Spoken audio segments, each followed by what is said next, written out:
What's up, everybody? Got a great show for you guys today, man. So much to cover: NFL talk, NBA talk, college football talk. The playoff rankings were just announced. So many things to cover. But I'm Micah. Man, Dan Snyder and the Commanders are setting on fire, man. Everybody is in on their ass because in like a statement they just issued talking about some of the allegations, they included Brian Robinson being shot in the shit. So everybody's like, bro, that's disgusting. You're going to include Brian Robinson in the statement. You guys are using a 23-year-old getting shot and shit. Hey, as usual, the Commanders don't care about black people. Let's get into it. Let's go. And then there's talks that KD, Jay-Z, and Amazon Prime's own Jeff Bezos. So Jeff Bezos, that's a and big name. excited to see that would be a hell of a management group, and excited to see the moves they make in free agency if that comes to fruition. But this big J Huff, let's get into the show. Big gay huff. Pause. But no, bro, imagine, because Robert Griffin the third, he put out a tweet like, hey, who wants to own the Commanders with me? Who wants to join the team with me? Like, all right, come on now. I'll join. I just got to get my money up. Target ain't paying enough. Can't You know what I'm saying? can't own a franchise off 15 an hour, Not at But all. but let's get into the show. Now we got your favorite guest, one of your favorite guests, Jacob Huff, with us today to talk some sports talk, some NBA talk, NFL talk, all that, like we mentioned. But let's start off with some NBA talk now. Kyrie's been in the news. Damn near seems like he's been in the league. Every time I hear about Kyrie, he's been in the league for a while. But this new news that happened to him, the anti-Semitic comments, we talked about it on the last podcast. But what do you think about the 6 rules that the Nets have for him to come back to the team? You think that's too much? People have been saying, it's dehumanization and all that stuff. What were your thoughts on this? Look, Mikey, Jaden, let me explain something to y'all. I mean, this situation has been, obviously perpetuated in the media so far for the past 2-3 months almost. Starting off with Kanye and now with Kyrie Irving. I think we all need to take a step back and realize that that education is important. We have to understand 100%. Before we just look at the headlines and see what it is, only face value. Let's take a dive into what's actually, what they're actually talking about. Whether they're wrong or not, I certainly believe that they're wrong. They're both wrong in their own ways, especially the way they're going about it. But to look at the specific punishments that Kyrie's been undergoing, it's completely unfair. We don't demand these out of any of our other professionals or media stars who are in the same position but different races, and particularly when they talk about African Americans. We don't send them to sensitivity trainings. We don't have them meet with racial leaders in their area. It's ridiculous, especially when you look and educate yourself on what they're actually saying. I think it's extreme, and it definitely shouldn't be going on right now. 100%. You look at like some of the people that have came out and said Kyrie, all the stuff he was doing is wrong. Like Howard Stern called him a idiot and asshole and all this stuff. But Howard Stern, the news popped about him doing blackface early on in his career. So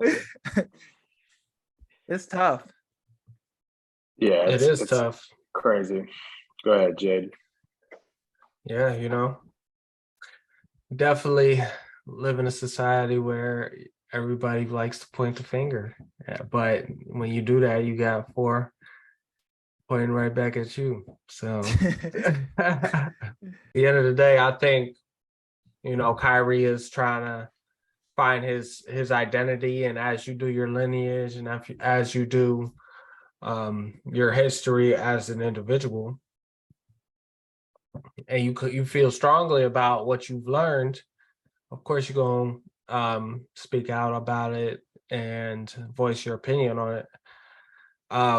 But it's a better way to do it though at the same time. The way he goes about things, could be a little better, obviously. Exactly. So that would be my sure. one critique on him. Like, it's, I don't think he's coming from a place of hurt. I damn sure don't think he's anti-Semitic. So I think it's just an opportunity for him to reassess, okay, if I have these beliefs, let me go about it a different way. Let me have an open conversation, as opposed to just subtweeting random ass documentaries and shit. Yeah, to make matters worse for his case, Kanye West came out and defended him and shit, was saying, and that just made him look so much more wrong. Yeah, That that's it the seems wrong. like they're all, seems like they're all on the keep. same team. Yeah, Antonio Brown, Kanye, and AB Kyrie. just changed his profile pic to Kyrie. Oh God. It's the trifecta. and Kyrie's definitely not the guy. Nobody wants to hang their hat on and allow them to be not a literal martyr, but like a theoretical martyr in this situation. And he's definitely shot himself in the foot from what he's done in the past. So this could be, just the buildup of all the stuff that the NBA has dealt with. But if you're just looking at what he's done in this specific topic, I think it's just too much. Looking at the other aspects of this Brooklyn organization, not just Kyrie, they didn't hire Ime Udoka. Ime Udoka or whatever. Ime Udoka. They didn't hire him. They went with the assistant coach Jack Vaughn, which was an interesting move because all the news came out talking about, they're bringing in Ime Udoka, the former head coach for the Boston Celtics. So what were your thoughts on this move? Instead of going with a proven guy who did it all last year, they're going with Jack Vaughn, who has a lot of history coaching, but you really haven't seen him have success like Udoka had. I think when the news broke, it was very reactive, very in the moment. And maybe after some time, the leadership in that front office was like, okay, does this really make the most sense 3 years from now, 5 years from now? Is this team even repairable at this point? I mean, you got a guy, you got KD who got 3 or 4 burner accounts looking to buy the Washington Commanders. So his head he ain't even tripping on basketball. Then you got a guy like Ben Simmons who don't think shooting the basketball is involved in the sport. he think he essentially offensive or defensive lineman. But in an NBA perspective, like, this is a guy who thinks his role is, it's like he can't shoot, like almost like a lineman cannot touch the ball at this point of his game. And then you got Kyrie, who has arguably been one of the most polarizing players in NBA history. I mean, good God. He's drawing a standing line, and everybody you had to pick what side at this point. So that is your top 30 players that you've invested everything into. And I don't know if that's championship criteria. You look at the teams that have success in this league, that locker room, I mean, I don't know what their locker room is like, but based on the firing of Steve Nash, I don't think there was a good culture built there. So you look at all those things in conjunction, it's like, this ain't even a recipe for success. I don't think just having Ime Udoka does anything, because Kyrie don't think he need to be coached no way. So what the fuck? Yeah, there's no. It don't matter who you change the coach. It don't fucking matter. He's having trouble figuring himself out. Right. This nigga on a higher level of thinking at this point. He don't even need a coach. He in the future.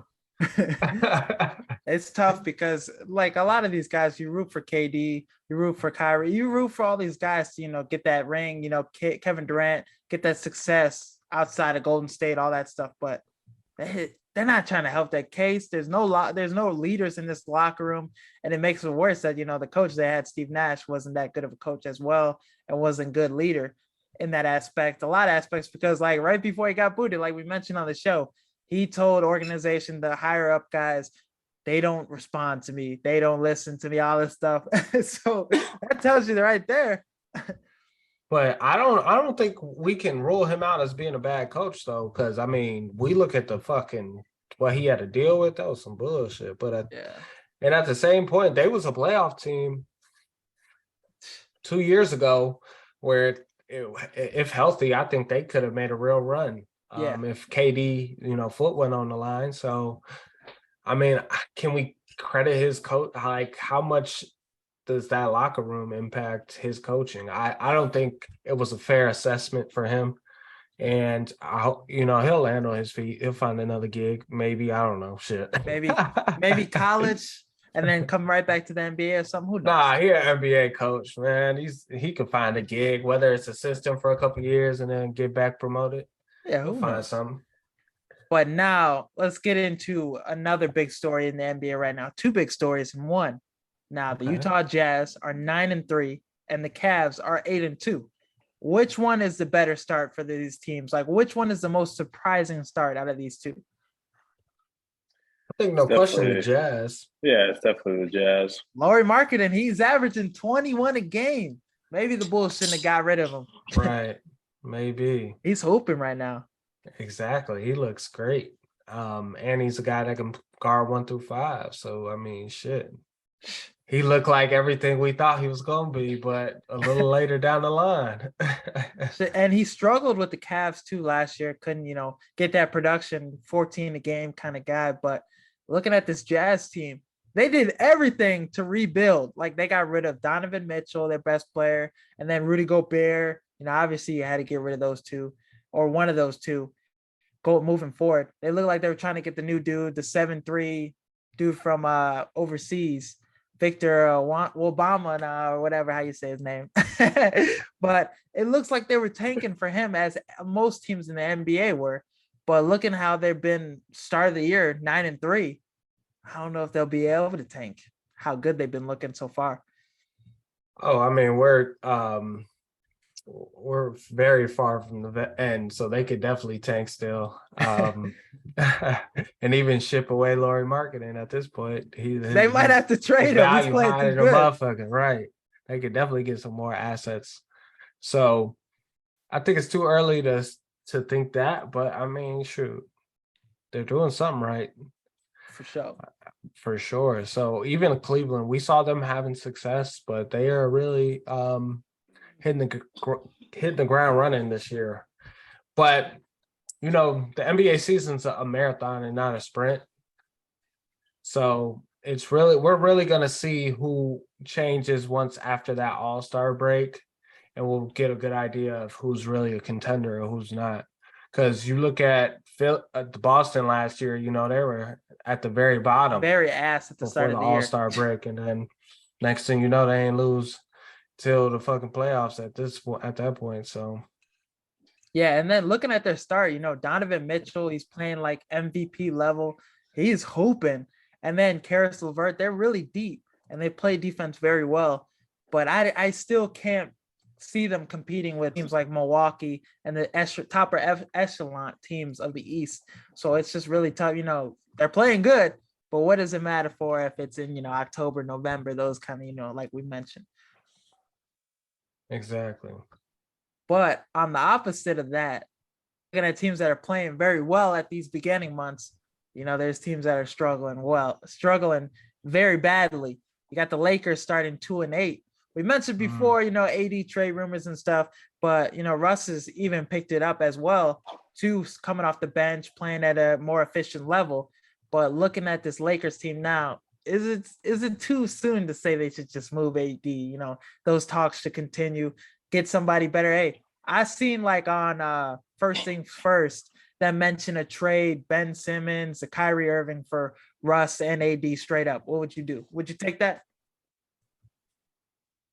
Man, it's tough because they gave the farm away for AD. A lot of draft capital, the future, essentially. Brandon They gave Ingram. away a lot of good young players, man. So this is what happens when you go all in on a championship, and you've seen it with the Rams in the NFL, and you see it in the with the Buccaneers too. But then you look in the NBA, the Lakers did the exact same thing. Fuck them picks, right? So Fuck them picks. yeah, the problem with all in is once you're all in, you ain't got nothing left. If you don't hit. So they hit, they got a championship. Mickey Mouse championship. Right. So I think it's at this point, LeBron is going to need a lot more help to get over the hump with just how the game is advancing. Like you can clearly see guys like Giannis that can, shoot. They're the better player at this point in their career. So I think for the Lakers, it's time to start looking at an exit strategy away from LeBron. If I'm being frank, that's the trajectory. Tell me I'm wrong. Like it's only getting worse. It's only gotten worse since they won the championship. So I think it's only gonna get worse. You might as well sell high and buy low and start the rebuild process, because I don't think AD is what AD was, and when he was at his prime in the bubble, was probably the very pinnacle of that. And then LeBron, obviously the exact same thing. And then the contract restraints they're faced because of the decisions they made to get those guys, especially with Russ. So he's playing pretty well off the bench, but yeah, I think it's time to start looking at an exit strategy. And who knows, maybe LeBron goes back to Cleveland, and look at that roster. Fuck. But how much would they have to give up of that roster to get LeBron too? That's a thing to keep in mind. No, it is. But they have young talent, and I'm sure they have picks. So it'd be interesting development. Interesting. Right. Although they did give up a lot of picks for Donovan Mitchell, right? Yeah. They gave up the house too for Donovan Mitchell, and it's paying off already. So true. Let's switch over to college football now. Me and Jaden, we gave our predictions for the picks for the playoff rankings that came out yesterday, Tuesday night. And we were right for the predictions on that aspect. But Jacob, I'm interested to hear your predictions for the final edition of the playoff rankings. We gave ours. I'm interested to see yours. I think it's, you got to take Alabama out of there right now at this 100%. Point. I think LSU could sneak into that 4 spot, even with an SEC championship loss to Georgia, which would, leave you, which would then leave you. Cause I don't know about, who's over there? TCU. Yeah. TCU's at 4 now. Mm-hmm. It's tough because you can't get rid of them at 4 now. Like, they're in 4 right now. If they win out and win the championship for their conference, they're getting in. Yeah, they control their own destiny for sure. I still think LSU is a great football team. They could sneak in, and then it leaves you number 3, Tennessee, number 2, Ohio State, because ain't nobody beating them, and then number 1, Georgia. That's my 4. So then you got Ohio State beating Michigan then, right? When they face against each other. I do. I think this year's going to be different from last year. Because CJ Stroud has, he has that behind in his rear view, looking back on it. And cumulatively, they have a better team, I think. Don't know, yeah. And Michigan's looking good this year, but I'm still not sold on they can run the ball very well, but that passing attack, I'm still not sold on. I think Ohio State, especially if Njigba, he can come back and play healthy, be healthy for that final stretch. I think Ohio State has just too much scoring firepower to compete against for Michigan to compete against Ohio State. Yeah, I No, think it'd be that's going to be the interesting to see. deciding factor Oh because yeah, you look at 100%. the way Michigan won last year. Obviously, they was just based off the physicality. You know, they ran the ball, shortened the game, and made stops on defense. My concern for Ohio State is that defense and how well they hold up against the run over and over again. So this is I feel like this is the game that's going to decide the Heisman. I think winner of this game wins the Heisman, whether it's CJ Stroud or whether it's Blake Corum. And that's just my I humble don't opinion. know. I don't think you can take Hooker out of there, bro. Not yet, at least. I think if Had a poor game. you know, Stock I is don't think you down. could. Yeah, I guess we just gotta. Yeah, I see what you're saying. We just gotta look how it all shapes out because anything can happen these next Next three three games. games, yeah. He could throw for 15 touchdowns in 3 games. It's you just never know. And it is Georgia's defense, which nobody in the Big Ten has to go up against. So, there's a lot of ways you can look at it. But I see what you're saying.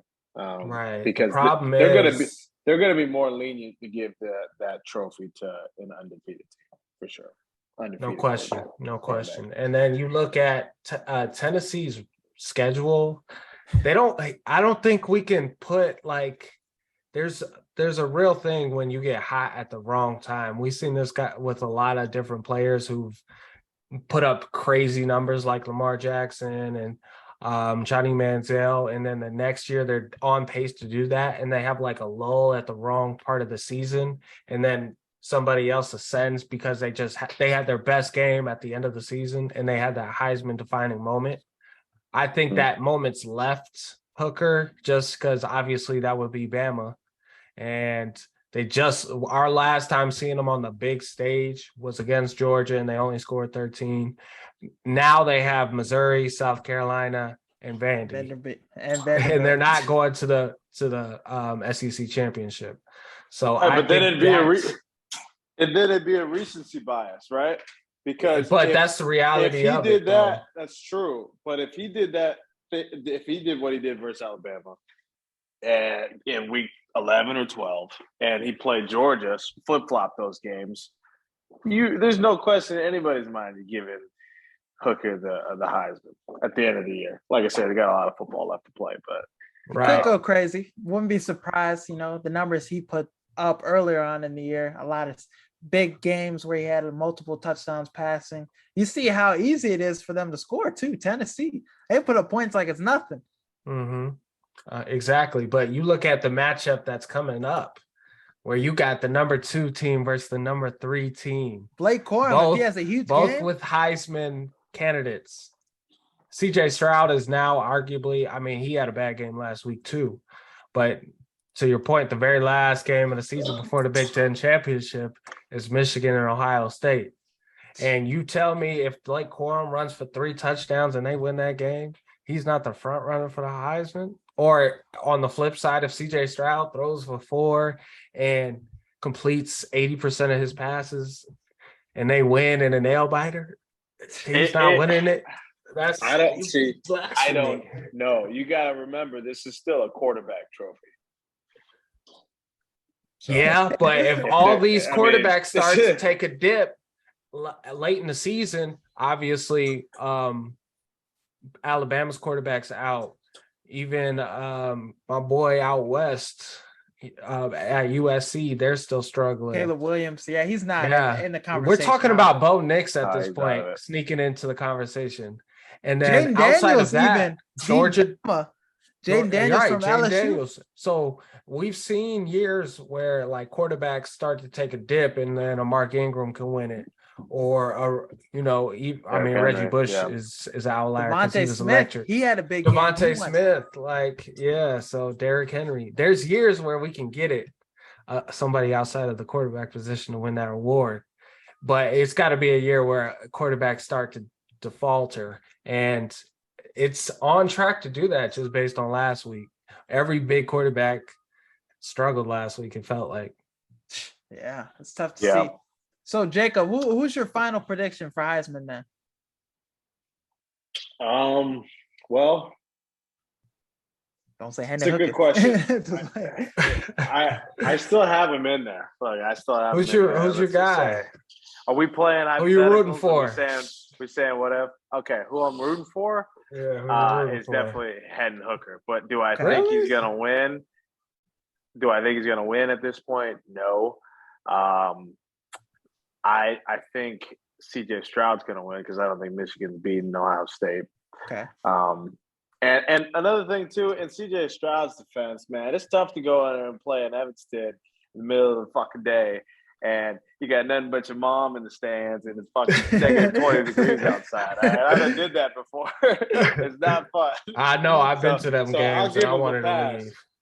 I'll give him a pass for only passing for 150 yards, whatever it was. It's hard to get up for those games. If you're the number 2 team in the nation, it's hard to get up and go and play at 1-7 Northwestern on a Saturday morning.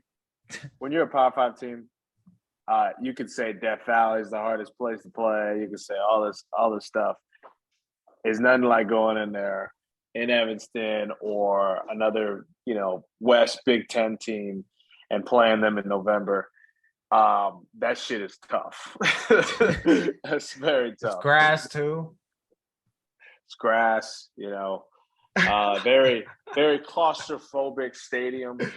Stadium's very claustrophobic. Yeah, it's you don't know if you're going to get out of there alive. So, yeah, that's one thing that's just underestimated year over year is how you could beat that team at their place. So yeah, I give CJ Stroud a pass. So I think going into the end of the season, you're gonna see it. Like I said, it's a quarterback trophy. Quarterbacks will always lead in voting if you're given even talent, even stats, even program like your Ohio State and Michigan. I think you always give the nod to the quarterback, which is I think what we're gonna see. Okay, can't go wrong with that. But let's switch over to the NFL, man. So many things covered in the NFL, so many things happening. Let's start off with the Miami Dolphins. Now, this, we talked about quarterback MVP, all that being the quarterback award. In the NFL, Tua could possibly be up for the MVP award. But with the Dolphins' success, can you say Tyreek Hill and Mike McDaniel deserve more credit for that success for this team? Or do you give it to Tua? I think you give all, if not most, of the credit to Mike McDaniel. No question. I'm sorry, this dude in that front office. Oh my God. Goodness. Because there's really, Tua, we've seen Tua play in the NFL before, Mike McDaniel, and none of this shit happened. Obviously, Tyreek is another factor who, 1,000 yards receiving. I think none of this is going on without the right coach, and that's Mike McDaniel. Tyreek Hill is good, but are we sit up here going to say he's that big of a factor? If you put him on the Bears right now, is he doing the same thing? I shouldn't have said the Bears. Nay, because Justin Fields is legit. Justin Fields is legit. I shouldn't say the Bears. But New England? Blasphemy.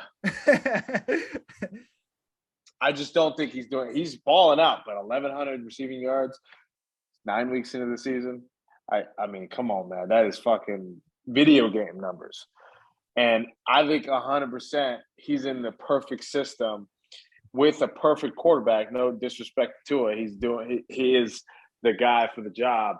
But Mike McDaniel, man, I can't say enough about him because, you could just see it's all chess to him. He's got the algorithms. He's got all of the statistics behind him. And he looks like a nerdy dude. Plus, he's fucking hilarious. He's hilarious too. The guys can get behind him. Maybe I'm too high on him, but I think he's. No, I think he's the answer. He's a great coach, and he's come from a great coaching tree. I mean, he's like Kyle Shanahan Jr. I mean, you look at their running back room, it's like four ex 49ers in there. Jeff Wilson now on Yeah. there too. So Yeah, that whole running back room he took over there.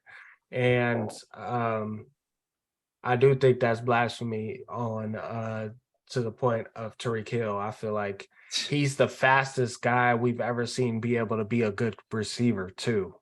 So like you've got guys with like world-class speed like that before, like Devin Hester, Bayless but he Jones. wasn't a receiver. Yeah, I've always Oftentimes they're said, just special teams guys, but he is the fastest receiver, I think, in NFL history, in my opinion. yeah, I've never seen somebody put on a pair of cleats and run like he does on a football field and get separation like he does. Just 100% inconceivably, unpregnantably unguardable. And Like, he's a great receiver. He can catch the ball great. He runs great very routes. smart.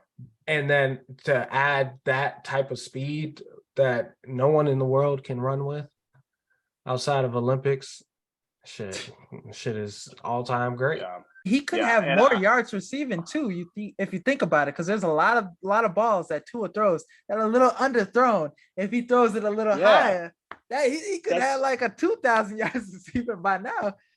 Yeah, that's why I say I give most of the credit to McDaniel and the rest to Tyreek because Tua is. I mean, he's an average quarterback. He does what needs to be done to get the ball out at a timely manner.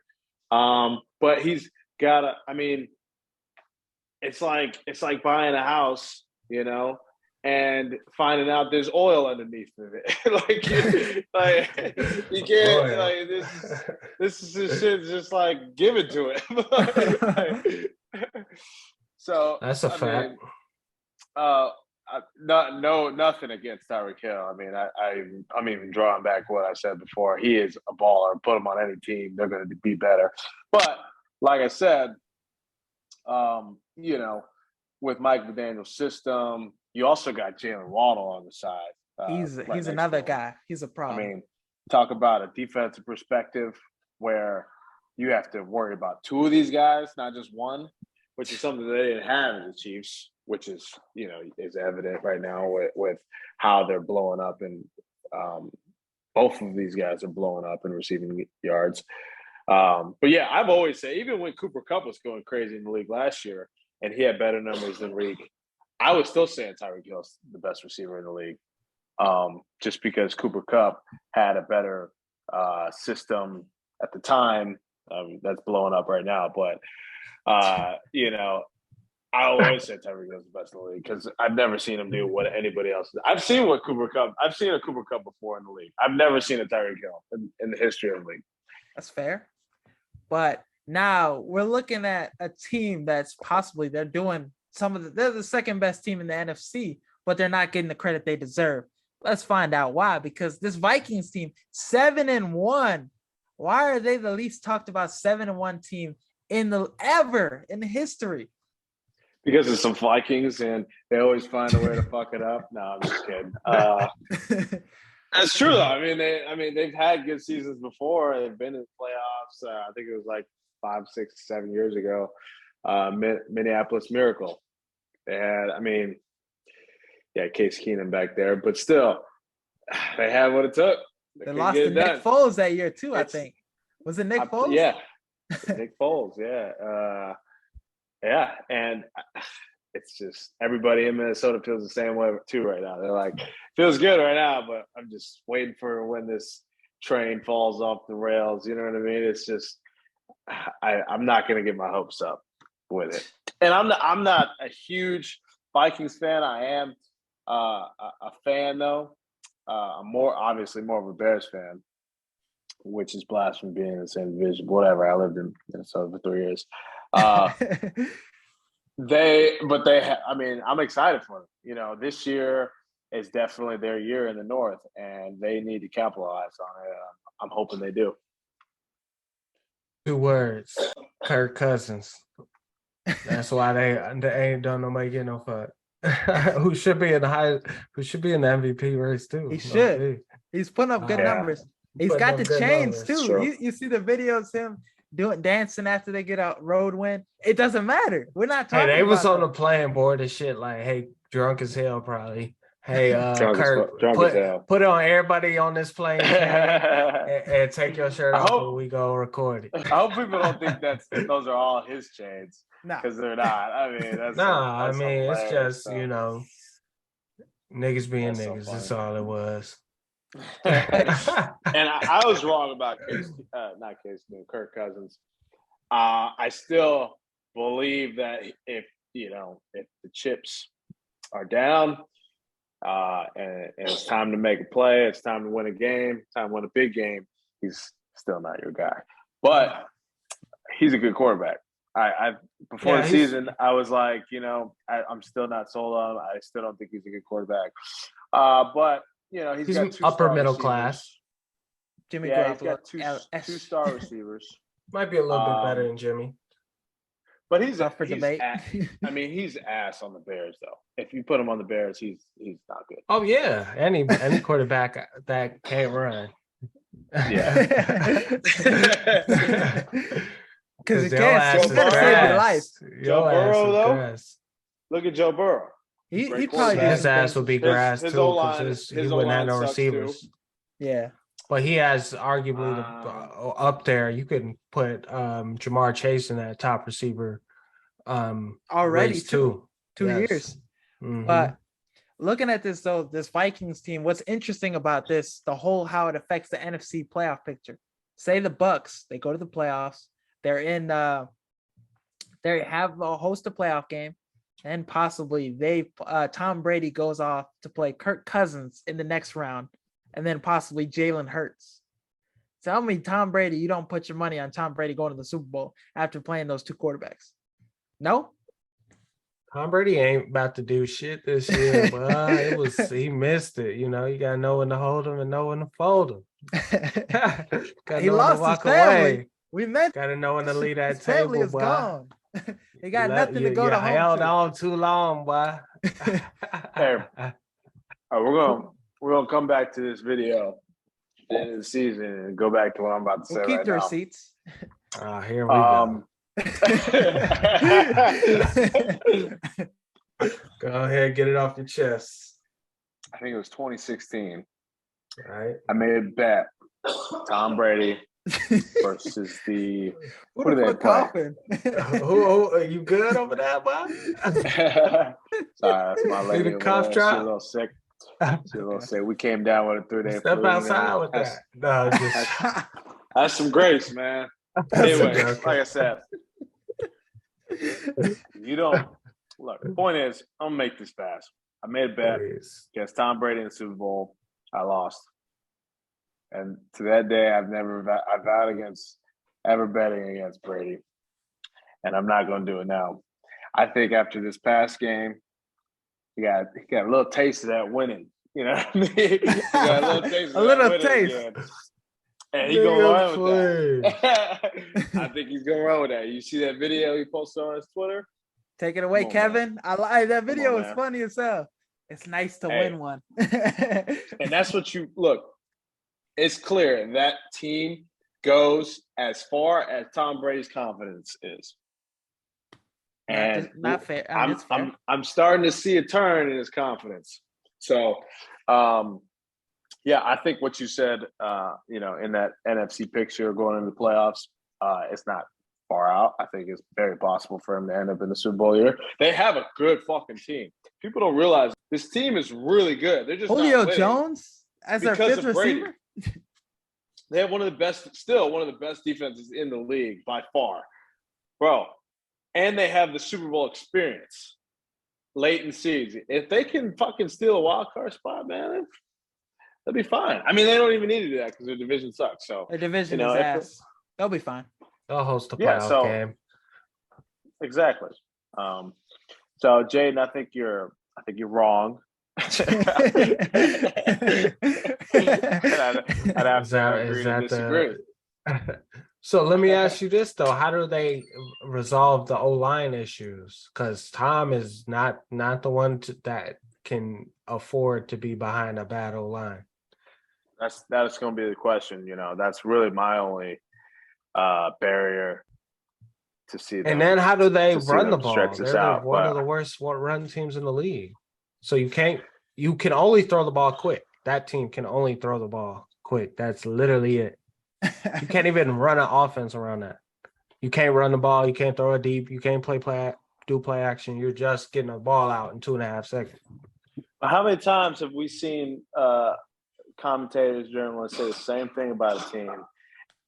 Going to last year, Joey Burrow, he can't throw the ball. He's got no offensive line. They made it to the fucking Super Bowl with great quarterback play. Shit happens, bro. Teams rally around. They figure shit out. They game plan better. Just to see what happens. That's all I'm saying. Let's just see what happens. That's the best picture you can find. All right, now we got Julian on the show, man. He Oh, showed shit. up. Yes, sir. In Seattle. I'm surprised the sun ain't up there still. Yeah, you already know. What But you got? now, You got a problem with my picture? I didn't have a problem with it. Maybe just Jade. It could About be time, better. Jude. All right, But yeah, I'm in sales, so that shit matters. So you came in at the perfect time. We're about to talk about, our reaction to the Bears-Dolphins game. Justin Fields' play elevating and continuing to elevate. What were you guys' thoughts on the game, and what should we expect to see from him against the Lions Sunday? Well, over the past couple of weeks, we've been seeing the just all the pieces come together for the Bears, but specifically for Justin Fields. I believe the star is born. And we finally got our guy. I mean, I don't think there's any question about it now. You got people who said shit or doubted him, doubted the Bears, doubted sort of the direction that the coaching staff and the GM went in the beginning of the year, are now having to recant their original sentiments on the Bears, and I think we got some opportunity here to go 4-0 in the next 4 weeks. Hey, that's what I've been saying. I told Jaden we're gonna go 5-0, but we lost to the Dolphins, unfortunately. If the refs didn't hoe us, on that call, and then Equanimous St. Brown, we could have beat them. Do you guys remember that meme where the Secretary of Defense is talking to a press conference? Is right after they just captured Osama bin Laden. And he goes up to the podium. He says, ladies and gentlemen, we got him. That's exactly how I feel right now with Justin Fields. We got our guy. And I was at the game Sunday, and I lost my voice. I almost choked Dad out of excitement. And it was so fun, man. It was so fun. Had a great time watching that. I'm sure. Broke Vic's record too. Crazy to see. 3 weeks in a row we put up 30, and it was literally on the back of Justin Fields. You can't. He has zero talent around him. I mean, good God. Outside of the running back and him, our O-line is horseshit. Somehow or another we can block the hell out of the run, though. We got 2 good running backs, but I will say that our offensive line is not good, nor is it great. But it could be worse. The Colts have spent more money than anybody else in the entire league, and they have the worst offensive line currently.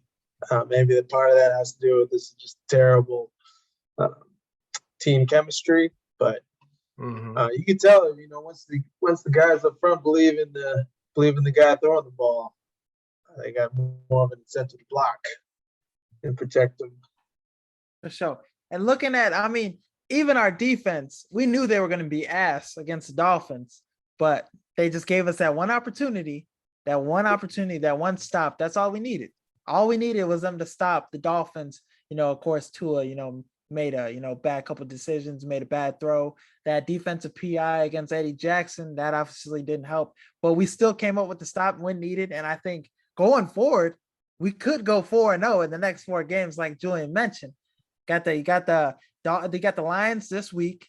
Then you got the Falcons, the Jets, Green Bay. They play the Cowboys this week. They go 3-7. Who's to say, they don't shut down Aaron Rodgers for the rest of the season? Who knows what's gonna happen in fucking Green Bay? Looking back at that game, being at the game, you only get one vantage point. But turning back on the film, watching that call versus Eddie Jackson, and that call that was basically a non-call versus Chase Claypool, those are the worst two fucking calls I've ever seen in my life. Those are awful. I'm not sure why we didn't challenge those. Obviously, we want to conserve timeouts, but man, those are. It seems like those referees had FanDuel accounts, and they've been playing FanDuel that whole planning out that that series of events. I don't think you can challenge a PI, can you? You could. Yeah. I think they tried it out, but you can't no more. You can't anymore? If we challenge that shit, we would have. But it does bring up an interesting conversation in the fact that these PIs just need to be reviewable at the very least. Because right now they're not even reviewable. They just leave it up to the volition of the referees. And I don't think that's the game, and I don't think that's indicative of of who actually should have won the game, who deserved to win the game. The defense decided to turn up at the end there. Had a Tua throw that was pretty questionable. That kind of gave us a great opportunity to go down the field. We got N'Keal Harry running the wrong routes and shit. You got Equanimeous St. Brown decided that he doesn't like catching the ball for some reason. Even though that ball was right on the money too. That ball was right in his hands, and it would have got the first down. Yeah, I mean, at some point you gotta just be a little frustrated. If you're Justin Fields, it's like, what else you want me to fucking do? I'm breaking records. I'm breaking ankles, and I'm literally willing us to win the game, and guys ain't trying to help him out. I will say though, it does seem like Justin Fields isn't getting sacked to the level that we thought he was. That's why I try to defend the Bears a little bit and defend the GM when I hear people say that he don't got no weapons or they didn't do anything to help him out. It's like Khalil Herbert could be one of the best running backs in the league. I mean, I genuinely think he's one of the hardest people to tackle, and he ran a 4.4 in the 40. Same thing with Montgomery, but we'll see how. And then Claypool coming in the picture. I'll say this though. Go ahead. Claypool. This is just going off of Claypool. I think his performance, even though he was on a pitch count, I feel like his performance was super underwhelming. I feel like he was super unsure of himself, and a lot of people going into this trade mentioned that Claypool.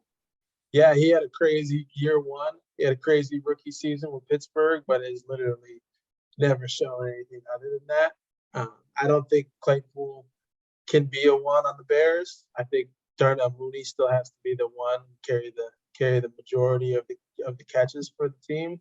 Because I mean, let's be honest, he was a number three on Pittsburgh Steelers.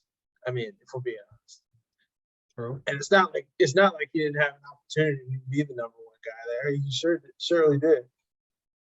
They're calling him Mapletron. Mapletron. I don't want to continue to hear this Chase Claypool jargon, disrespect. Come on, man. He makes great catches. He's a freak athlete.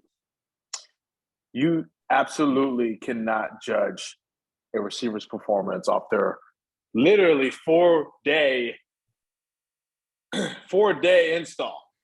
Of course he's unsure of himself. Anybody would. What do you need to install for to fucking go catch a go ball or catch a screen, which he dropped both? Now I understand that No. he got a PI. One of those screen catches, he juked the motherfucking socks off and ran a much needed 11 yards first down. What about that shit? That was Yeah, it's a brand new environment. Let's not give him indicative of a number 3 receiver. Hey, but look at the flashes he's shown though. Those deep balls that they were thrown, he didn't catch them, but it was PI for the first one. That was something we don't have. We don't have a guy that can get that kind of deep ball attention, go down and get a PI. Without a doubt, yeah. Bayless Jones, that's what I'm saying. Go ahead. No, he's hard to guard. I'm just, he'll draw the PI call. I just don't think he's going to be the guy that we can rely on to just throw that bitch up on 2nd and 5, every drive, because that's just not the way it is. I mean, even the PI, he was getting grabbed, but it's just the way he was trying to catch the ball. Like, don't try to catch the ball at your knees when you don't fucking need to. Just go up strong. You're 240. You're 6'4". Go up and get that bitch. I agree, but I don't think our moves should stop at him. I don't think he should be with that. No, I think we need more depth at that position regardless. So whether who emerges as the number one, I think we need to get the top talent at the position as well as on the offensive line. But the running back room is taken care of. Justin Fields obviously is these the young prophet that we needed, you know what I'm saying? The savior of the city. They calling him a mix between Deshaun Watson and Lamar Jackson. If them two had a kid. No, I think that's the best way to explain it. If I'm being honest, mix Watson and Lamar Jackson, which is pretty damn good. Yeah, I love the way Trent Dilfer described it. He was asked if he would rather have Lamar Jackson or Justin Fields right now, and Trent said, "It's tough, man. One of them's a Ferrari that's nice and pretty. The other one's a muscle car that is huge. It's 6'4", but can still run a 4.4. You know what I mean? Right. That's built with steel." Right. And that's Justin Fields. I mean, I personally, in the game of football today, if you're going to have guys running the ball, you'd much rather have a Justin Fields. Yeah, he's going to be taking a lot of hits, but if you're talking about taking a lot of hits, you definitely want a muscle car rather than a Ferrari. 100%. But the beauty of Justin Fields, though, is that he's 230, right? He runs a 4.4, and who's to say that? I mean, I think it's possible that he might be faster than Lamar Jackson. I mean, just football speed. I mean, they both are comparable. It's a close race. Yeah. It's a close race. He's literally running away from DBs. Yeah. Running away. He looks like he's at a different speed than everyone else on the field once he pulls that ball down, let's be honest. Exactly. And it's incredible to see a guy that big running that fast. It almost looks unreal. It does. Yeah. So now I think it's also indicative of like DBs, for instance, that play where he went 62 yards. You could see that there was clearly three defenders that were ready, in position to make the play, right in front. And he threw the pump fake, but at the same time, I think there was some hesitancy there from the DB to move his feet, chop his feet forward, and actually put a shoulder in Justin Fields. He didn't want that action, and a lot of dudes don't. Where Lamar Jackson's probably 20 pounds lighter. And I would say I would reverse kind of Trent Dilfer's sentiment on the style. I think Justin Fields is more of a Ferrari. I feel like he's big as fuck. A Ferrari is small. Hey, but Lamar Jackson beefed up though. He put on some weight. He ain't fucking Justin Fields. That motherfucker's a freight train. Vegan freight train, yeah, for sure. But we also gotta take into account that Justin Fields is more conscientious of taking less hits than Lamar Jackson. And I think his ceiling is higher as a passer too. So who would you take then? Who would you take? I'm taking Justin. Fuck. 100. Hey, is that too? Is it too early to say Justin Fields? No, the sky's the limit with him because he's like I said, I think his ceiling is higher as a passer in this league than Lamar Jackson. Talent-wise, I don't think we've ever seen anything like Justin Fields. No, I think he's. I would even talent. go one further. I think he's more a Josh Allen and a Lamar Jackson combined. That type of like size that. with the running ability, and then the way to how he's able to break away, and the plays he makes.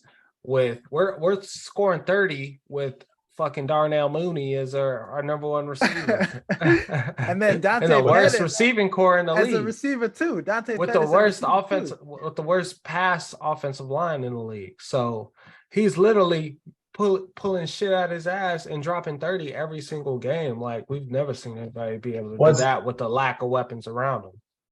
What's awesome to see is though, like throughout the last couple of weeks, you know, I think prior to the Patriots game, they were saying, oh, maybe Justin could be kind of like a Daniel Jones.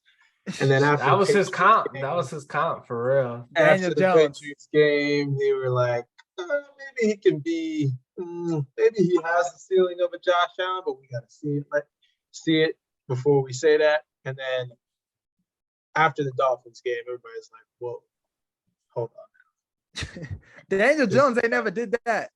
This is better than we've ever seen. This is probably better than all those guys combined. And I think just based off of the sentiment on First Take and ESPN analysts all around the world that think they know football like the back of their hand,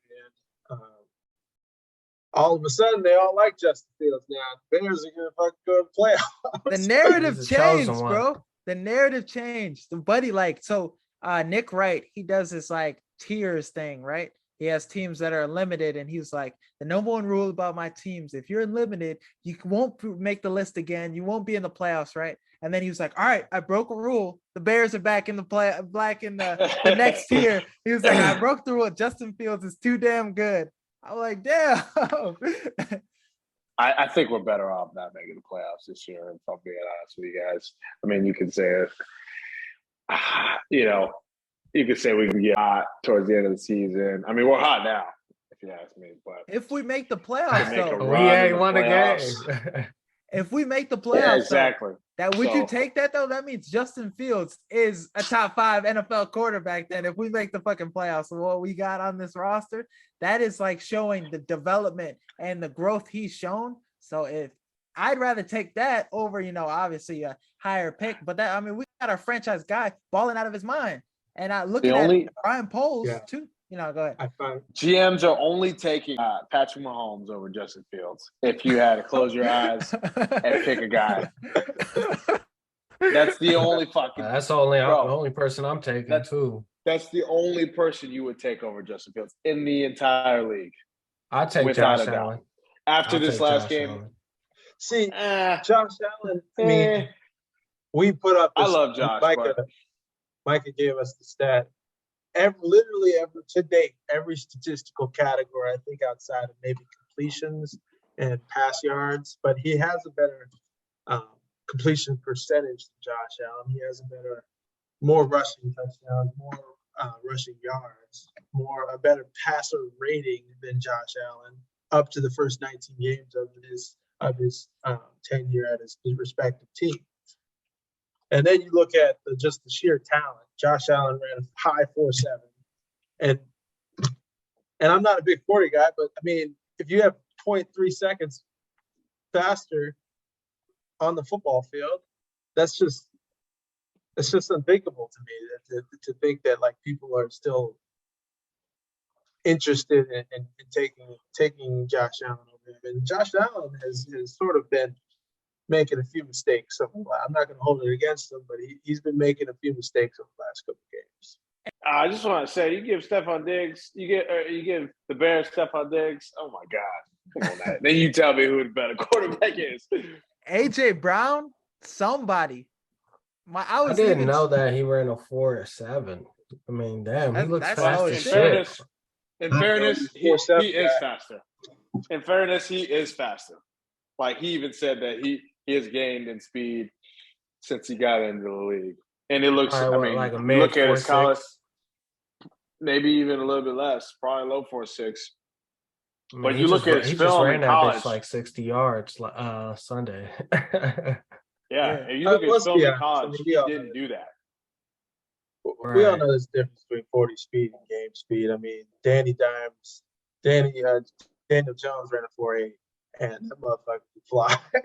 Yeah, he can Motherfucker look like he be out there getting loose. Yeah, He ain't never run Yeah. no 4.8. Yeah, they got 4.7, that boy looking 4.8. like Tebow in Florida. These guys did run good 40s. I mean, Justin Fields, outside of I think Robert Griffin III, it has the fastest 40. And I mean, I'm not going to get too deep in the 40s, but that's it's just the nature of how football is written. Now we talk about weapons, Stephon Diggs, all these quarterbacks get weapons. Now OBJ is cleared for full contact. Should that be who's to say he doesn't want to come play with Justin Fields? Because he wants to go somewhere and be there for a long term. He doesn't want to sign and just next deal and go to another team. He wants to find somewhere and be there long term. What a better market than Chicago, what we have to offer. And even, Justin Fields got the franchise guy, somebody that can get you the yards you need. I think he wants to win now, too. I think he wants to be on a team similar like he did last year, jump over to an actual contender. Well, not a contender this year based off of our record alone. But we go 4-0, we're a contender. Yeah. There's gonna be a few teams that are asked that sneak in this year.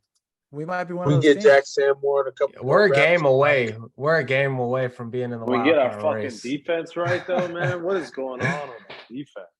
Honestly, we traded them all. Yeah. Welcome. For the future. Justin's future. Yeah.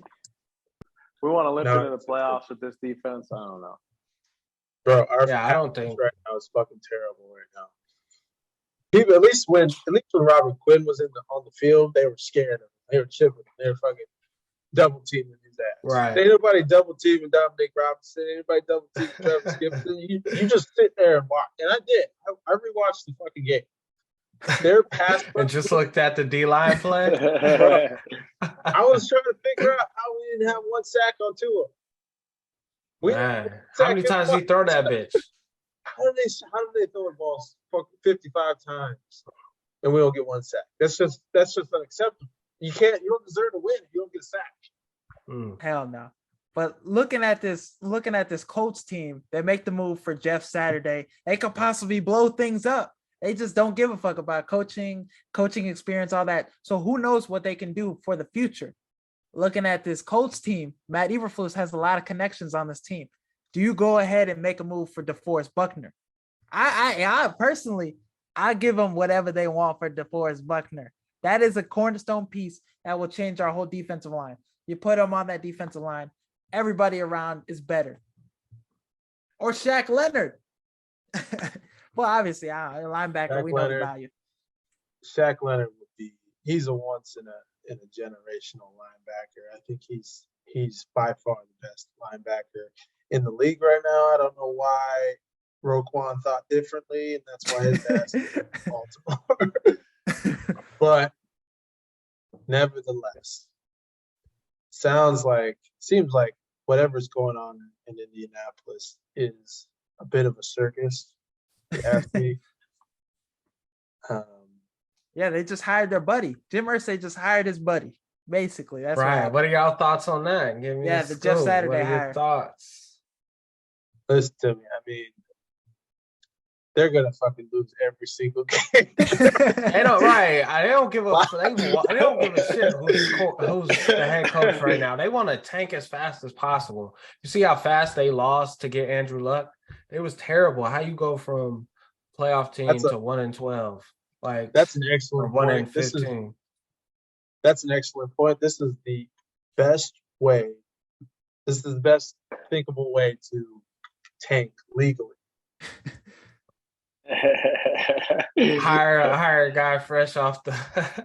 Hey, people are outraged like that. people have used black coaches as scapegoats all the fucking time. How many times have you seen a black interim coach? Now, I will say this though, it does give them an opportunity to at least, hey, here's my resume. When I was in this position before. But at the same time, look at the Falcons last year. They had an interim black coach. Some of these guys, The Panthers got an interim head coach. Houston, you know, Lovey's there just for the meantime. Let's be honest, like, so that's not okay either, though. Let's make that very clear. Well, somebody's got to go down with the ship.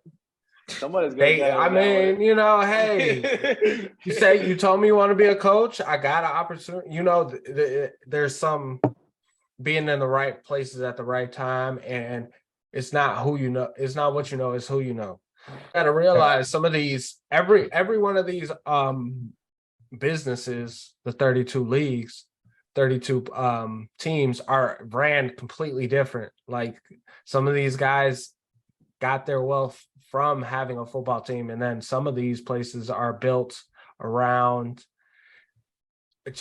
built and then bought.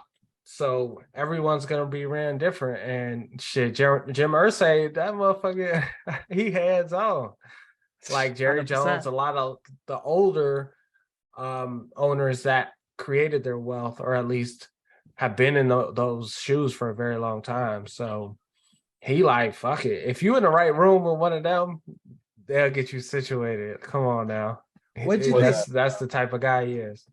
His tweets though, before it's like his last couple tweets, one of them was like, "Oh, Devontae Adams really got me 1 point in fantasy this week," and then who said that?